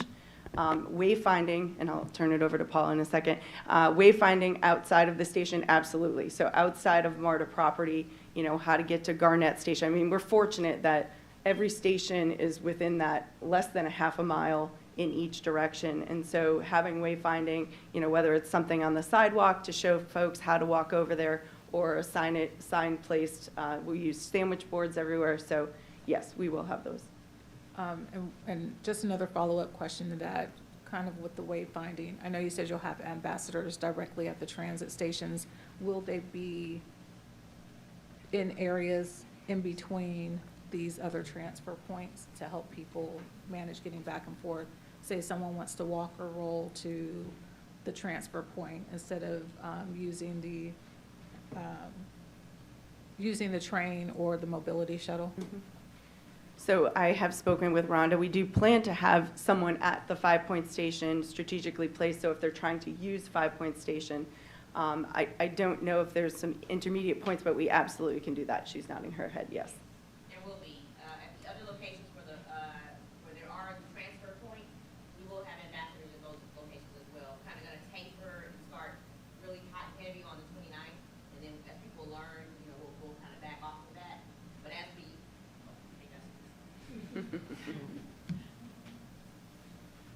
and pardon my informal look today. I am dressed as an ambassador because I plan to be out this afternoon. I told someone I don't plan to have to speak today, but here we are.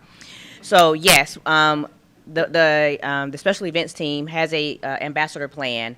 That includes stations other than 5 Points. And again, as we're looking at these transfer points and where's the best place for folks to make those adjustments, we will have MARTA staff out. They'll look pretty much like me during and as I was going to say, hot and heavy, pretty much at the beginning of this. And as folks learn, what's best for them, then we'll kind of draw back. But there'll definitely be ambassadors out at each of the adjacent locations. And I'll just add one more thing. As we did during the airport shutdown, not every plan is perfect, right? And so our team needs to be nimble to react to what has to happen, and we're ready for that. We do have backup resources. We have folks, if we need to change signage to make it more clear, we did all of that during the airport shutdown, and we are prepared to do that here. Paula. I just wanted to address the question about practice routes for the disability community. MARTA does have a travel training program, and so the plan is to have that available for those that are interested in taking practice trips or just to be trained on what the plan will be, that will be available for those individuals. And then as with the airport, you may remember seeing the videos on how to walk from the baggage claim down to Lower North Terminal. We expect to make individual video, or we are in the process of making individual videos on how to navigate elevator transfers, bus relocations. We have bus route specific information developed, so we'll be leaving bus hangers on specific routes that will say, if you're ending at 5 Points, you will now end at Georgia State or at the appropriate station. So as all those are rolled out, they'll be included in the partner toolkit, and those reminders will go out. As far as the direct outreach and our station agents who have the pocket guide, they will have the information of, if you're trying to transfer from this station and end up at this station, how do you navigate that with the elevators? And they'll be on hand to direct you. So some of that practice will happen organically, but I think the travel training program will be a more formal way to do that.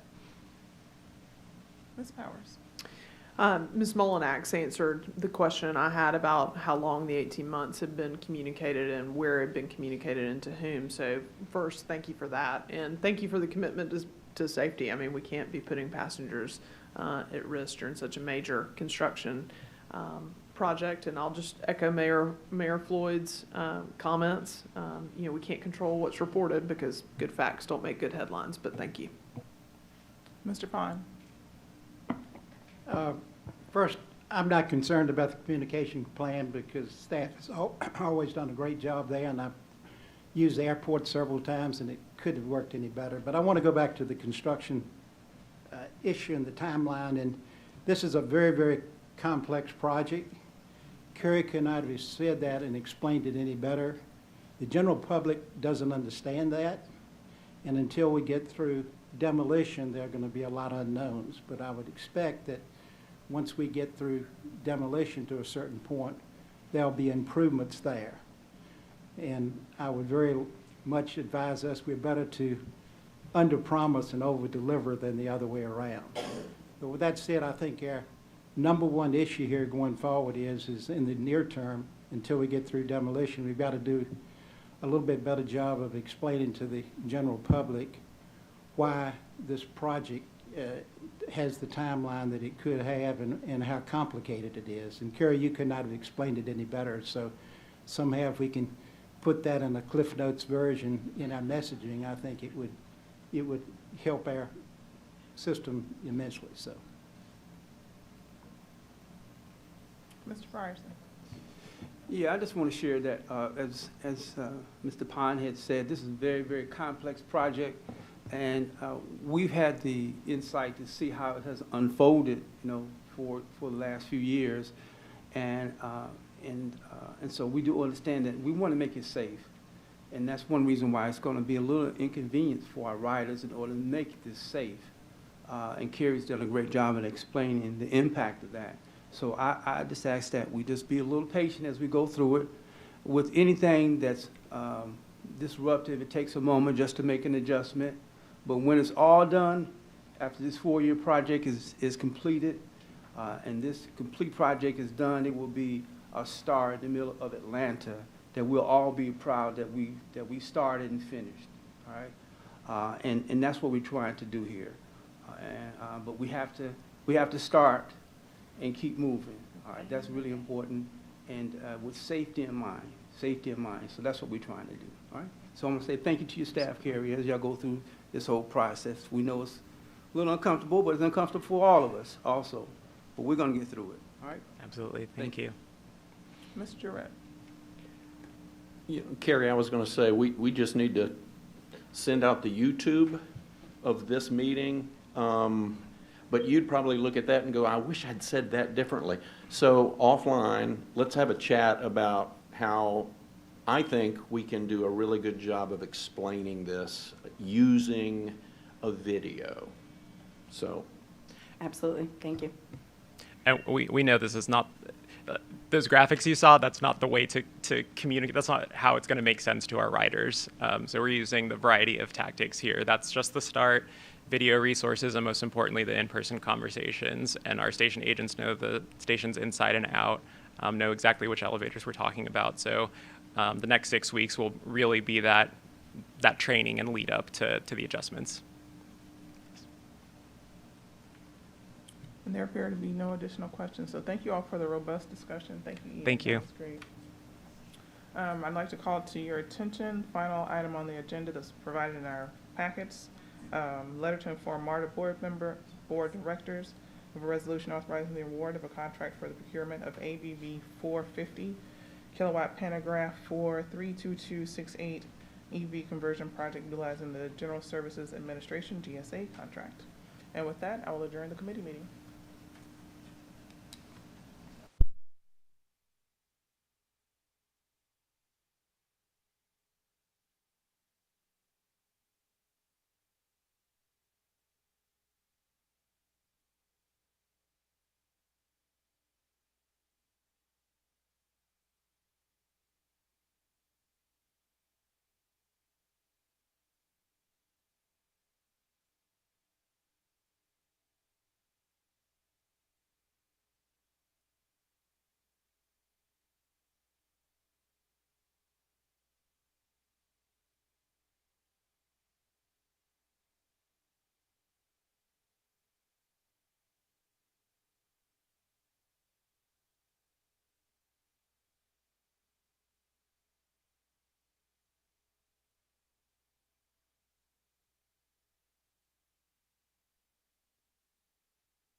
Call the Operations and Safety Committee meeting to order.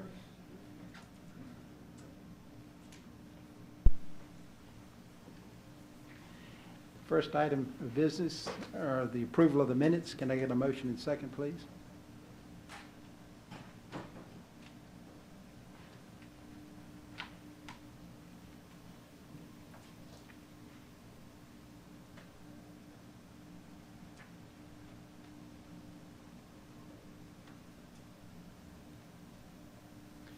We have a motion and second. Can we, any discussion? If not, can we please vote?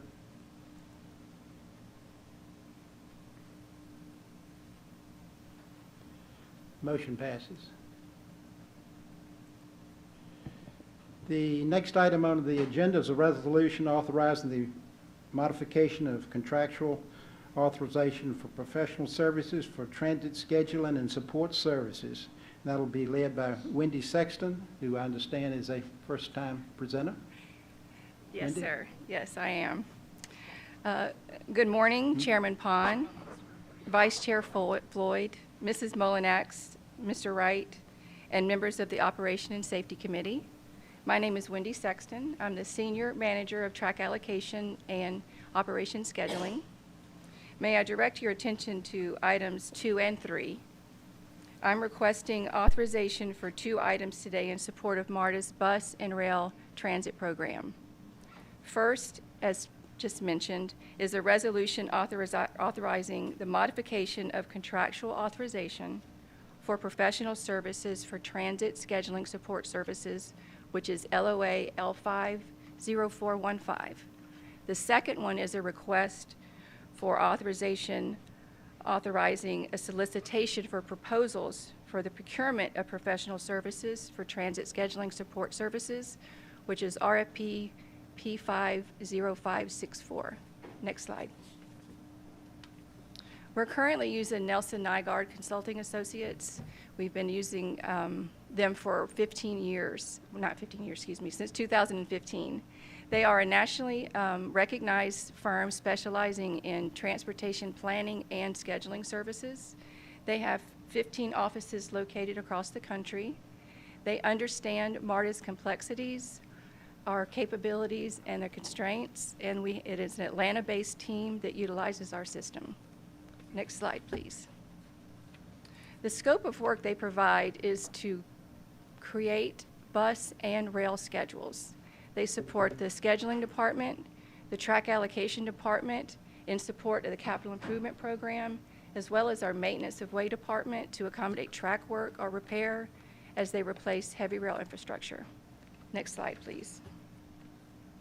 Details of some of the scope of services they provide is technical training for new scheduling staff, participation in schedule-related meetings, as well as the development of service schedules in support of our general markups, the development of holiday, special event rail schedules, streetcar schedules, as well as the bus network redesign. Next slide, please. The support they provide the track allocation department by creating special rail schedules required to support the requests from various stakeholders. The table represents a sample list of those stakeholders that are currently working on our wayside or in our stations. In addition to managing the current workload, we're also preparing for future projects, like the rail car, the new rail cars that are coming in December, well, they'll be testing in December, the Bankhead platform expansion, as well as home station renovation, just to name a few. Next slide, please. The first item I'm requesting is an extension to their existing letter of agreement, with extending that to December 31st, 2024, as well as a modification value of $159,740, which would bring that to a total value of $357,216. We're currently in year 2 of a 10-year program with a total of a $300 million budget. And this letter of agreement just serves as a bridge while we secure a multi-year contract. Next slide, please. In support of securing this multi-year contract, my second request is authorization to solicit proposals for these services. The solicitation will mirror the services currently providing in the letter of agreement, and we expect a notice to proceed to be issued January 2025. Next slide, please. With that said, I'm asking for 2 resolutions. The first one authorizing the modification in contractual authorization for professional services for transit scheduling support services, LOA L50415. The second is the resolution authorizing the solicitation of proposals for the procurement of professional services for transit scheduling support services, which is RFP P50564. Next slide, please. Thank you for your time and attention, Mr. Pond. I turn the matter back to you. Thank you, Ms. Sexton. We have 2 items here. The first one is what we need to discuss and vote on first, and that is the resolution to modify the contract. The second resolution, as Wendy said, is solicitation for a new contract, same scope. So could I get a motion and a second for this contract modification? That's moved by Stewart, second by Hartage. Any questions, discussion? Perfect presentation. No questions. Can we please vote? I actually have one. It's Oh, sorry. you were slow with your light. Sorry, Ms. Jones. And maybe this will be answered in the next resolution, but why is this a letter of agreement as opposed to anything else? Back up. I couldn't quite hear that. Why is this a letter of agreement? Why is this a letter of agreement? If I may, it's a professional service, so it's a professional services contract with this, with the current vendor. We're modifying an existing contract. And it was under $200,000, and that's why you guys hadn't heard it or seen it before. So it was a professional service for a short time under $200,000. Any other questions? Can we please vote?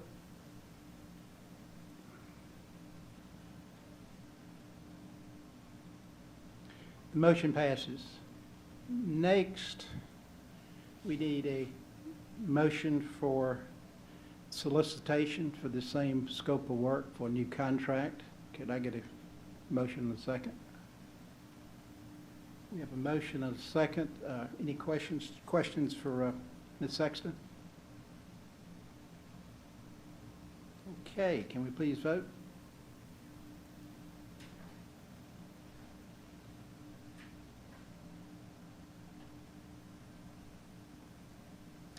The motion passes. Thank you. You won't get off so light next time. Oh. That's fair. And we have another first presenter, as I understand it. The next item is a briefing for rail services by Benita Gibson, Deputy Chief of Rail Operations. Benita? Good morning. Good morning, Chairman Pond, Vice Chairman Floyd, Ms. Mullinex, Mr. Wright, and members of the Operations and Safety Committee. My name is Benita Gibson, and I am the Deputy Chief of Rail Operations. And this morning, I would like to give you a briefing on rail services. Next slide. The topics of discussion for today will be rail services, on-time performance, OTP, mean distance between service interruptions, the MDBSI, summary of delays by category, and station management updates. Next slide. Rail on-time performance is measured as a percentage of scheduled rail trips that originate and end on time, no later than 5 minutes after the scheduled time. During the month of April, we finished at 96%. Year-to-date, we stand at 96%. There were 2 months in this fiscal year that we fell short of goal. In the month of November, we saw an increase in passenger-caused service interruptions. And then in January, the major driver was sub-freezing temperatures that affected our switches, track circuits, and auxiliary power. Next slide. Here is a look on this chart for on-time performance by rail line. If you look at the blue line, it is representative of our east-west lines. Our east-west lines for this fiscal year has met or exceeded their on-time performance goal every month. Great job to this particular line. Our north-south line is representative here in the red. They have fallen short several months this fiscal year, and we have some opportunities that I will present to you further on in this presentation. Next slide. Our mean distance between service interruptions measures the distance between train miles of lost and delayed scheduled trips. Looking at this slide, our target is to have no more than one service interruption every 475 miles. Year to date, we have experienced one service interruption every 375 miles, with the north-south lines frequency being even greater, with a service interruption one every 357 miles. These interruptions can have and do have an impact on our customers' experience. We have experienced more unforeseen service interruptions this fiscal year with longer recovery times. Some of the biggest contributors are here on your right. Next slide. This table here is a delay by category, and I will have you focus at the top line for the week-over-week rail final results. So looking at week 4/6/2024, our on-time performance was below goal at 94.2%. We had a service interruption one in every 256 miles. All delays include delays, lost trips, and offloads. We had a total for this week of 250. Some of the contributors by category were railcar maintenance with 102, passenger interference 83, our rail operators at 21, and the other category, ATC, for 14. Looking at some of the action items, railcar maintenance has its challenges with an aging fleet, thus the reason for the new CQ400 railcars. In the meantime, they are working on door enhancement projects to help us mitigate some of the impact on our service. We continue to collaborate with MARTA Police Department, working closely on incidents requiring police intervention to improve some of our processes and trying to return our service back to normal operations safely and efficiently. We've also did some analyzing of some of the data and trends from when we have our service interruptions, where we have identified opportunities for additional training for operators in regards to troubleshooting the rail equipment when it comes to mechanical failures. And lastly, we've implemented a daily pre-revenue meeting. This is to include our frontline management team of dispatchers and tower supervisors who are closest to the work to address any gaps in staffing to get us back to on-time performance as quickly as possible. Next slide. As we push our Game On initiatives, I wanted to share some of our station management updates. Next slide. We now have use of an EAM, which is an enterprise asset management tool. This tool can be utilized electronically anywhere in real time for processing of our work orders. This can be viewed on our cell phones. We have purchased some MARTA tablets and also on the computers, moving us from a paper entry in the field to electronic. Next slide. As we continue to push hard to improve the appearance of some of our stations, we started to increase the frequency of our wayside delittering and platform cleaning.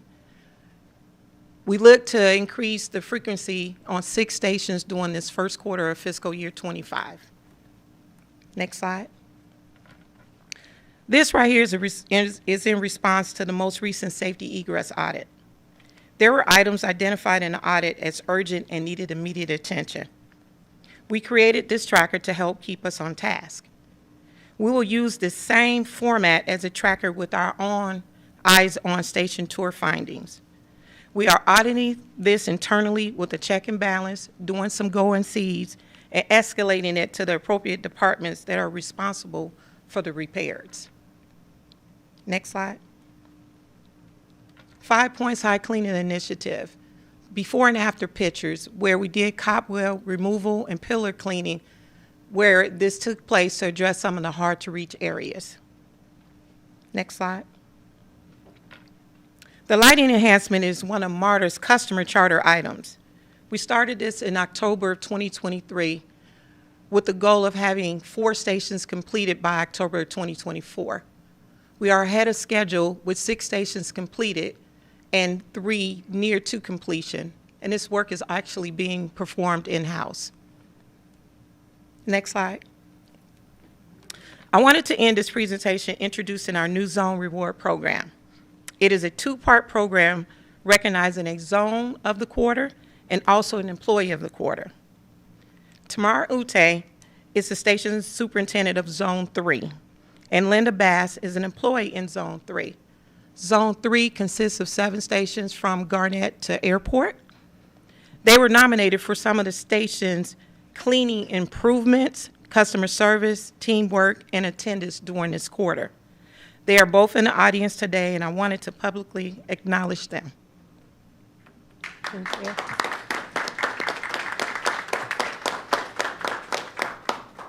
Next slide, please.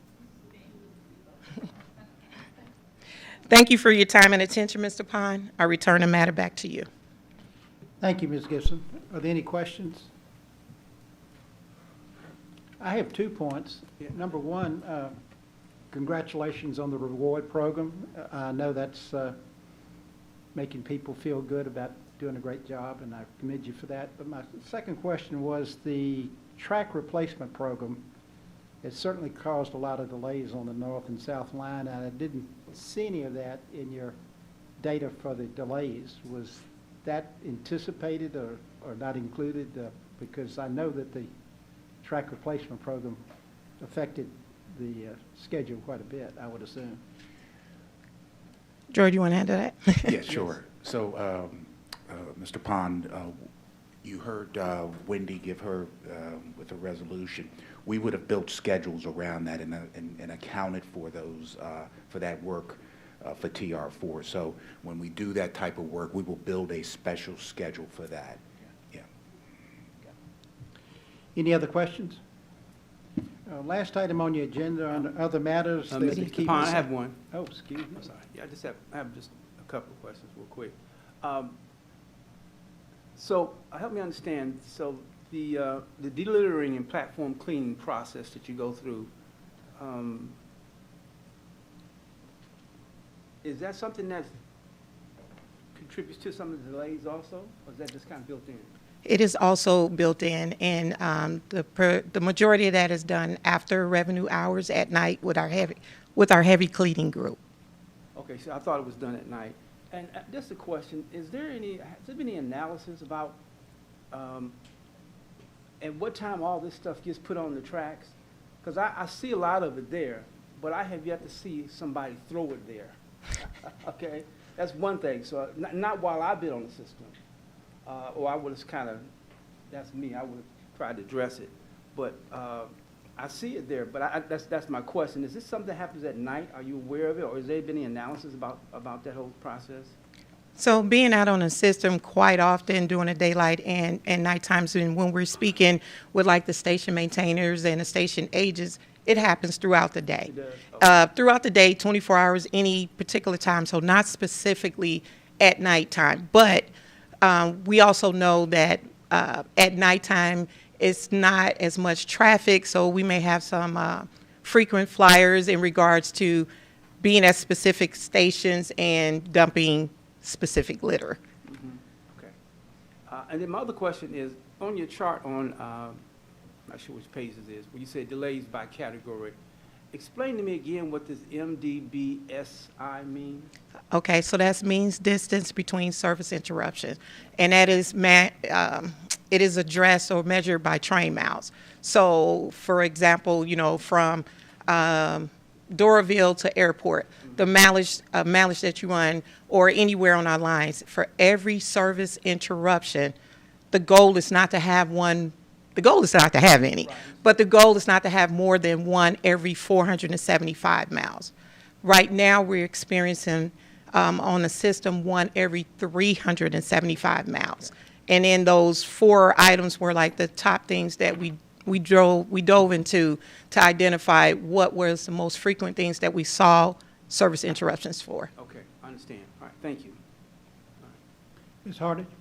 So for those of us that have been here for eons, we bought a vacuum cleaner for these tracks that they didn't have to get down in there and do that. Does that not work, or we don't have it anymore? I just see those guys or ladies and gentlemen down in the track, and that's what made me think, I know we bought a vacuum cleaner for that. Yeah, I remember when that was brought to the board, I think when I was relatively new here. Yes. And what we found was we are using it, but just not, right now, it is just more effective to put Okay. individuals down there. All to right, grab I know that they were saying that it would help with this, so I see that that's not working. Okay, thank you. Thank you. Any other questions? Okay, I think we're good. Thank you. The last item under other matters are key performance indicators and a letter to inform the board of using a GSA contract to award a maintenance support agreement. If there's nothing else, we will adjourn the meeting.